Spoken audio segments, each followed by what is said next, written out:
ঈদ বছরে মাত্র 2 বার, তাই আমরা অনেকেই জানি না ঈদের নামাজ কিভাবে পড়তে হয়, ঈদের নামাজে কয় তাকবীর দিতে হয়, অথবা ঈদের নামাজ কয় রাকাত। আজকের ভিডিওটি তাদের জন্য। ঈদের নামাজ 2 রাকাত। সর্বপ্রথম আপনাকে নিয়াত করতে হবে, আমি ঈদের নামাজ পড়তেছি মহান আল্লাহ তাআলার জন্য। আপনি এই নিয়াতটা করে আল্লাহু আকবার বলে হাত বেঁধে ফেলবেন। হাত বেঁধে আপনি সানা পড়বেন। সানা পড়ার পর আপনি 3টি অতিরিক্ত তাকবীর দিবেন। আল্লাহু আকবার বলে হাত ছেড়ে দেবেন, আবার হাত উঠাবেন, আবার ছেড়ে দেবেন, আবার হাত উঠাবেন, আবার ছেড়ে দেবেন।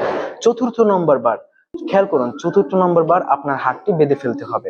তারপর ইমাম সাহেব সূরা ফাতিহা পাঠ করবে, তার সঙ্গে অন্য আরেকটি সূরা পাঠ করবে।